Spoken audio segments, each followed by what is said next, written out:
My name is Brooklyn. I'll be your counselor. First, I wanted to kind of go by or talk about what you wanted to be addressed by. Okay, my name is Will, Okay. and I'm good with Will. All right, Will. Well, it's nice to meet you. Like I said, my name is Brooklyn. What brings you in today? So just having issues with my love life, been with my partner for about 5 years, and I'm like 99% sure she's cheating on me, and I'm just don't know what's the plan of action. We do have a kid, and obviously I've grown up with the whole, family stays together, and you want your kids to have both parents live together, but I also know it's not the end of the world. But like, obviously, my thought process is trying to make it work, keep it together for the kid. I also don't know if she's actually cheating, so it's a lot going on right now. Okay. Well, that sounds like you're super overwhelmed. It also sounds like you maybe are having some feelings of like frustration and anxiety and isolation. Am I in the right ballpark? Basically. All right. Let's break down this relationship, your love life, the situation that you're in. Let's break this down. Let's get some more background knowledge on it. So I can start from the beginning. Sure. All right. So we were high school sweethearts, and we been living in the same small town our whole lives, and we went from being high school sweethearts to getting married and been together for 5 years, going on 6, and just things just seem really odd right now. Say I'm speculating she's cheating. We have a kid together. I worry about our child, and just she's my first and only love I've had, and this person I saw myself marrying and being with for the rest of my life, and just I feel like my world's crumbling, and obviously it's crumbling mainly because my child, but like also because the only person I've ever known / had a relationship with is just a completely different person from whenever I'm married, and just nothing makes sense, and I don't know what to do, and I have speculation because she was away from her phone the other day and sort of snooping, and I saw some unsaved messages and unsaved numbers, and just it has me wondering. I didn't get to really see the messages, but just like she's always on her phone a lot. She's always smiling on her phone, and then I ask her who she's talking to, and she'll be like, oh no, and she'll put it away real fast, and Okay. it's very a lot right now, if that makes sense. Yeah, it completely makes sense. It sounds like it's a lot. It sounds like there's some issues kind of arising in all different facets of this. Yeah, exactly. When did these issues, if you don't mind, like let's talk about like when these issues started to kind of originate. Can you give me like a milestone, or can you give me like a specific time where you think that like the issues every relationship has conflict. I like to think of relationships as kind of just going into a boxing ring, and as long as there's going to be fights, but as long as both parties are putting on their gloves, willing to figuratively fight to keep the spark alive and fight for this relationship to work, then everything is salvageable. Yeah. As long as both parties are there in the ring. And that makes perfect sense. So if I had to put a pinpoint on it, I'd say probably about 3 or 4 months ago. Probably about more than 3 months, if I'm being honest. Just working, and obviously we both have jobs, and obviously having a kid, we don't really get to spend that much time together with each other. We got married at a young age, so obviously the thought of her missing her younger age stuff, like how people go to college and party, and And, you know, like, we both didn't get to do that. Like, we both had to grow up because we had a kid, we got married, and, you know, we kind of just jumped over that part of life. So, Okay. you know, with us being, you know, 23, 24, you know, we're still in that young age, I feel. And, I just feel like maybe she's starting to realize that, you know, she missed that era in her life, and that she wants to maybe try to go back and experience it. So I said about 3 months ago, things are just not been the same, and just I've been trying to get a pinpoint of where or when, and just like I don't know where the pinpoint is. Okay. All right. Well, you said a couple of things in your statement that I kind of want to, when you were talking, I kind of want to go back over. Okay.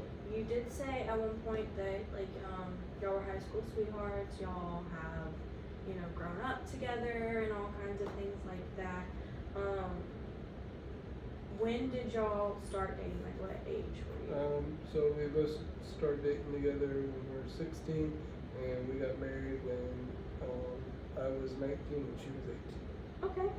And y'all got married at 18 and 19? Yes, we got married at 18, 19, so Okay. we were together for about 2-ish years. Okay. All right. And then when did your child come into the picture? When did she get pregnant? Our child is now 2, Okay. so that'd be what, 3 years into our marriage? Okay. 2-3 years into our marriage. She got pregnant, and we have a child, and you know, with our child being so young, and obviously just the thought of like it having to grow up and possibly not have both parents living together, and you know, being as a one, like as one family and all being on the same roof, and you know, I mean, my parents were separated, so I understand what it's like to go back and forth with the parents, and just like, you know, it's not the best environment, but like I also know like if she isn't happy or I'm not happy, like, you know, there's times where we have to put it aside, and you know, if that's the best scenario that is. It's just I worry because like, you know, like our child's so young, and you know, I don't want our child to only know as our parents separated, or our child's parents separated. Yes. Okay. All right. And so I'm gonna go ahead and say like there has been at least some moments or days or even years in y'all's relationship that have been good. Y'all have, For sure. you know, got along, or y'all have done things and spent quality time together. Can you take me through some of those like really good memories? You know, obviously, you know, the dates we go on, and you know, just seeing her smile and just how happy she is, and, you know,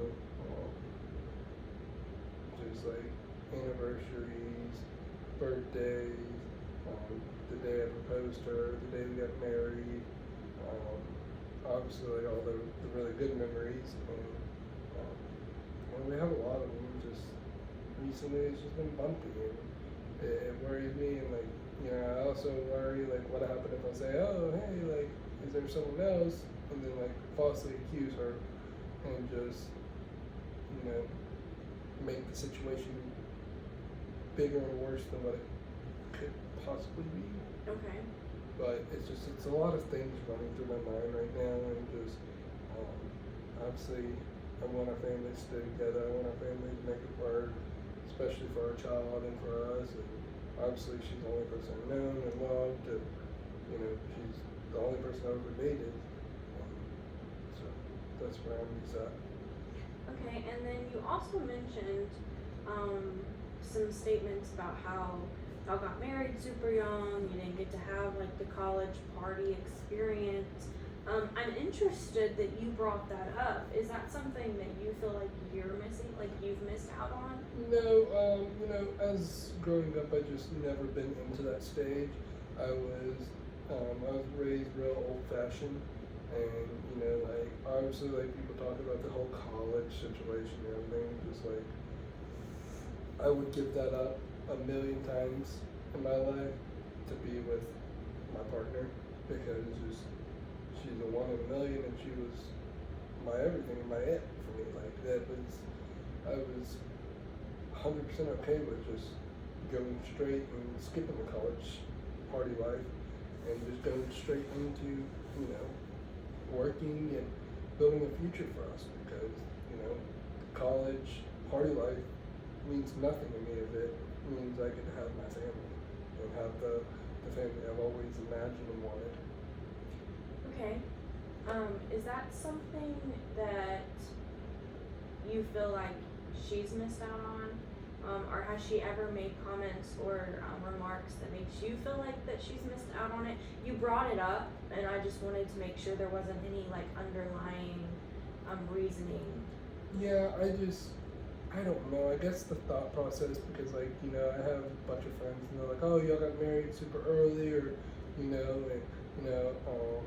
she has friends that are in college or that just graduated college and got experienced the whole college life and the partying life and all that. And I wonder if just like, maybe it's just my self-conscious, maybe, I don't know, part of me wonders if she did and she regrets marrying me and, not getting to go the different route. Maybe she doesn't. Maybe she's glad of what she did. Just like, but like there's times where like I'll be like, hey, who you texting? She'll be looking at her phone, texting and smiling. And then as soon as I bring it up, she puts her phone, oh, nothing. And, it's just, maybe I'm looking too into it, but it makes me wonder, like, maybe the family stuff and all that starting to come to her, and with her being so young with myself, and maybe it's just like, like what happened if she got to experience the college life and didn't just rush into the family life? Like what happened if she got to experience that? Maybe she wouldn't be feeling this, maybe she'd be a different person, and just, it worries me because, like, obviously I love my family more than anything, I love her more than anything, and it just, part of me feels like she just maybe missed the opportunity that she grew up too fast. Maybe I'm overthinking it, I don't know. I just have a lot of questions, and it makes me very anxious. Yes, I can definitely see where these issues are causing a lot of that anxiety and like these questions. Unfortunately, life is filled with questions, and some of them we will never find answers to. But hopefully through this process we can work on finding just a couple of those answers together, and really helping you come up with your own answers, because I have answers for myself, but your answers might look different to the same questions. You'll never know really, with your path and your trajectory of life and your journey. So I really want to talk about y'all's relationship. Y'all sound like y'all have been together for a very long time. Y'all have built this foundation as a family, and been in this relationship and enjoyed y'all's company together until these last, you said 2 or 3 months, correct? Yeah, about 2 or 3 months. 2 or 3 months. Okay. What was life like before then? Take me through like a daily day with your wife. Okay, so I'd say, we both go to work at around 7 to 8, get done around 5. So like our work day would be, we go to work, come home, we cook dinner together, off our phones, just quality time, spending time together. Before the baby, it was just all about us. Obviously now with us having a kid, it's obviously different, and we have to attend our child and everything, and all that, and a lot of our focus goes into our child, but it was less like electronically, as in like no phones really. Well, not really no phones, but like it was less phones and less all that, and quality time. And I just feel like in the last like 3 or 4 months, something just switched, and it's been less quality time, more on the phone and just giggling on the phone and stuff like that. And it's just, I don't understand. Like it just that would be our normal work day, and then like the weekends, obviously, like we do stuff. Like some weekends we go out of town, and other weekends we just go. We'd have a cookout and invite friends over, and cook out at the house, or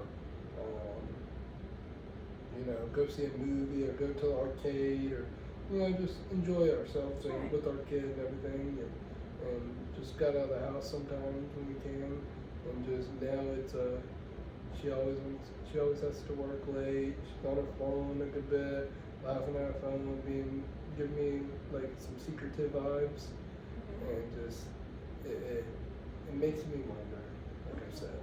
Right. All right. I'd love to hear. It sounds like to me, and this is where you were telling me you had more time together before the child came into the picture, which is completely valid and normal, and it happens in a lot of. Every relationship I see, there is a shift. Relationships come in phases. There's the first courting stage. There's the engagement, married stage. Then there's if that's what you decide to do, the family stage. And there are transitions in relationships and ebbs and flows. But it sounds like to me you are remarking on the fact that you used to have what I like to call more intentional time. And intentional time is more, you called it quality time, which is pretty much the same thing. It's just being intentional with your time. It's making sure that the quality versus quantity.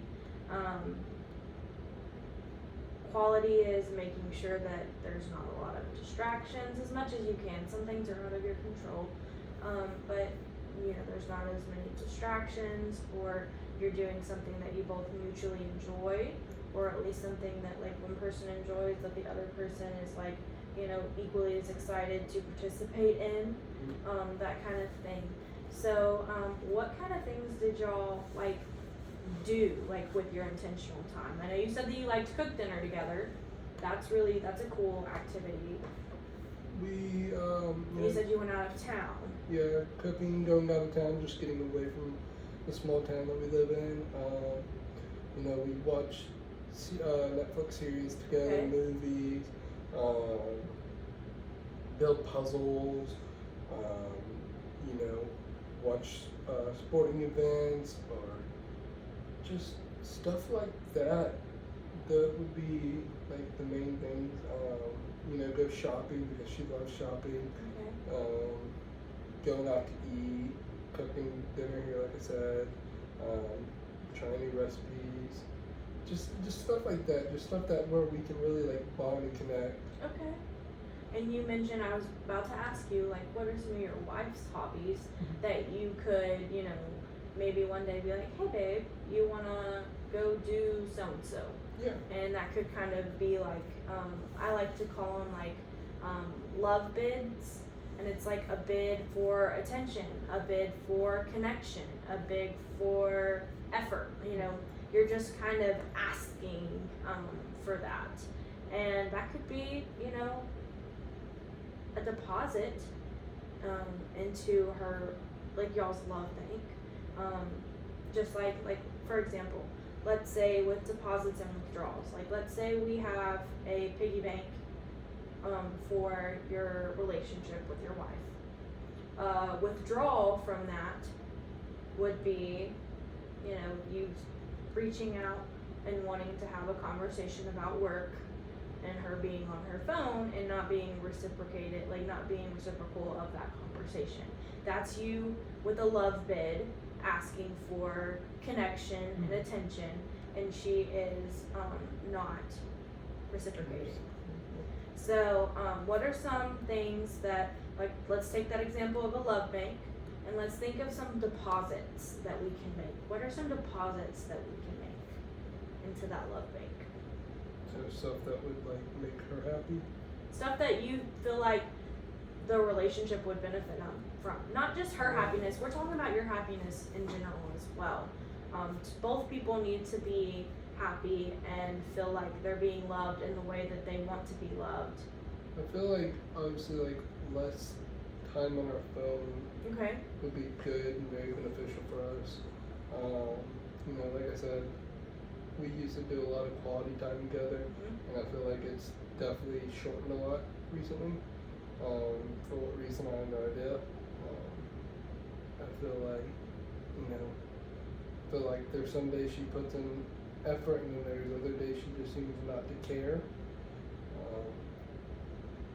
And just like, I don't know, it's just like sometimes I get the vibes like she's just like bored.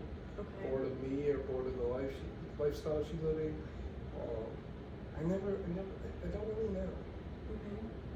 So with that response of I don't really know or I'm not sure, like you've stated a couple times throughout the session, that leads me to believe that y'all haven't had like a conversation or anything about any of these feelings or concerns or emotions. Yeah, I'm too scared to bring it up because like part of me wonders if I'm just, you know, overthinking it, or maybe they're actually real, or what happened if I bring it up and it makes it into something that's so much bigger than what it is, and you know, what happened if it is nothing? What happened if it is something? Okay. What happened if there is something?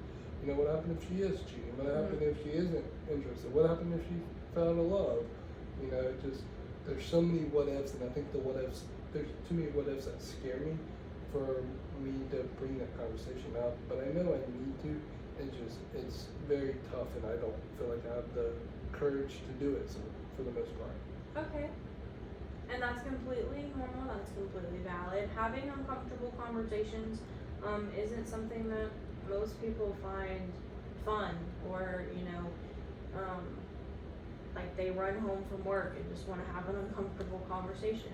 Yeah. It's just a part of life and relationships that isn't necessarily fun or isn't necessarily what most people want to do. So I would like to just kind of like play a little role reversal right here. Say your wife is sitting in the chair instead of you and giving you these answers. Okay. What would you like for the relationship? Like, what would you see as beneficial for the relationship? Either one, continue the way that you're going without a conversation, or two, having the uncomfortable conversation so that the answers are at least out there. I mean, looking at it from that standpoint, I 100% would rather her talk to me. I mean, it's just like the fact that, like, you know, I do know the what ifs scare, but like it's also like you just said, like it's basically like saying, like, you know, if you live off of what if, you're gonna be wondering what if your whole life. Correct. So like, I guess that does make sense. I never really looked at it from, you know, her standpoint if she was in my shoes. Yeah, sometimes it's just beneficial, even when it's super difficult, even when, especially with these like, you know, thoughts of possible cheating and infidelity and boredom and, you know, things like that. And I know I can sense through our conversation that you were having a lot of feelings of dread, Yeah. with that, mixed with that anxiety of just like, you're not really sure what's going to happen from the conversation. You're not really sure, like, it's kind of like you're on it sounds like to me like you feel like you are on a road trip, and you either turn this way and it goes this way, or turn this way and it's a complete different direction. Yeah. So you're at a crossroads, and that's kind of where you're at right now. And figuring out where to kind of go from there, I think, is the next step for y'all together.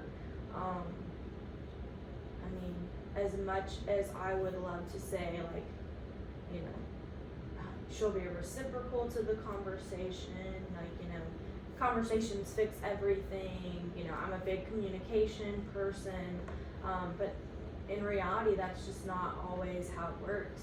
You can have a conversation all day long, and sometimes it just doesn't, the other person isn't willing to have the conversation.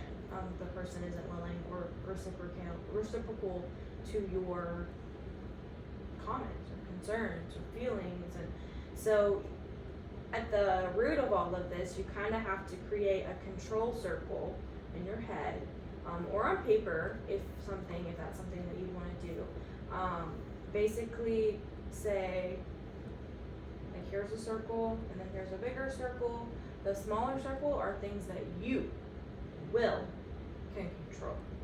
The rest of it are things that you can't control. So going into that conversation, and what are some examples of things you can control? You know, like obviously us not being on our phone, because I feel like we can control that. Well, you can control you Okay. not being on your phone.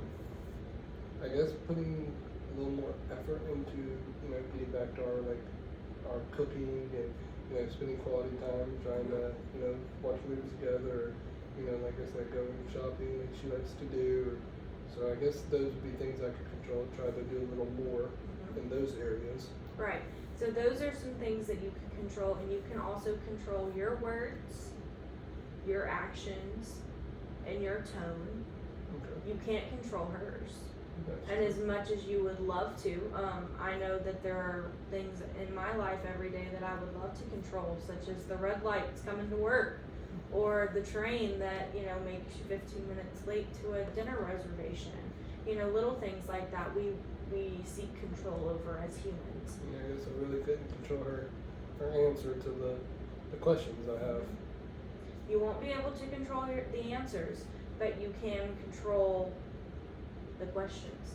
Yeah. You can That makes control how the questions come across. Actually, no, because that's really how she perceives them as well. Yeah. So you can really only control how you word the questions, Okay. how you execute the questions, and then it's all up to her on her side to perceive them with positive regard, which is just good intention.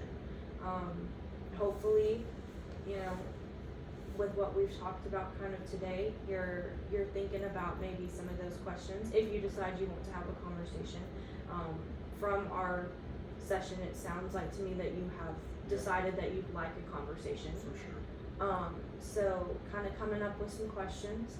And if you'd like to do that in session, next time, just kind of coming up with questions together, or, you know, fleshing out some, concepts or anything like that, because this is a very, it can be very, big. Emotions, especially in something so deeply rooted, like y'all's relationship that you've had for years and years, and you've built a foundations and families and memories and, you know, all of that. Like, it can be very daunting to have one of those really big, uncomfortable conversations. But like we've stated, you know, earlier, like, uncomfortable conversations are really a part of any type of relationship as a human. Like, for example, what is a conversation that you've had that you deemed uncomfortable with a friend? I mean, I can think of one with a friend, but I can think of like one at work when I Okay. you know, talked about a raise and a promotion. You know, I'm not big for usually asking that, but it was an uncomfortable conversation. Obviously it was something that they said they'd look into, and yeah, so I mean, I guess that would be something that I can think of at the top of my head that's uncomfortable. Okay. And then think back to when you had that conversation. Did you have that fear and that dread and Oh, that overwhelming sense of uncertainty in what's gonna happen? Okay. Now think back to when you finished the conversation. What were your feelings? How did you feel? Glad that that was off my chest, and felt somewhat positive. Okay. Do you think you can apply that same mindset? Not necessarily saying that, like, you'll feel positive after the conversation, or you'll feel like, you know, you got it off your chest or anything like that. But do you think you could apply, like, that mindset in the sense of, okay, yes, this was uncomfortable, but in the end, I was thankful that I at least had the courage to advocate for myself, Oh, yeah, or for sure. how to do it. Okay. All right. Well, it sounds like to me like, you know, I'd like to challenge you actually to, you know, come up with a list of questions, or if you want to have that conversation, you can have that conversation, and, you know, we can talk about it next session. Okay. And then I'd also like to challenge you, just, you know, not for any type of, you know, recognition or reward or, you know, pat on the back, which is sometimes what we do as humans, we want that recognition when we do something nice. We want that validation. But I want you to do, let's say, 3 things before the next session for your wife that you deem as a deposit Okay. into the love bank. I can do that. And I don't want you to mention them to her. Yeah. I just want you to see if she notices. Because she might notice. She might notice and say, wow, that was really cool. Or, wow, Will hasn't done that, or we haven't done that in a really long time. I enjoyed that. You never know. It could have a positive effect on your relationship. I just want to see if you can find 3 things, a challenge you can make, do 3 things that you deem as deposits to your love bank. And maybe if it would be beneficial, kind of keeping up with a journal of deposits and withdrawals. You never know, kind of seeing at the end of the week or end of the couple days or whatever you want to how you want to track it. Being like, there's been a lot of withdrawals here. Let's make some deposits. Okay. And you can just kind of see, because we never want it to be in the negative. We want it to still stay in the green. I call it the green and the red. We don't want to be in the red. We want to be in the green. In any type of relationship in our lives, with our kids, with our coworkers, we never want to be in the negative in our love bank. Okay. Alright, does that sound like some good homework for you? I think I can do that. Alright, well then I will see you next week. You can get scheduled at the front office. And my assistant will let me know when your next appointment is, just whenever it's available for you. But I'd like to see you bi-weekly if that's works for your schedule. I can do that. I appreciate it so much. And thank Alright. you for listening. Awesome. Alright, thank you all. It was really nice to meet you, and I'll see you in 2 weeks. Alright.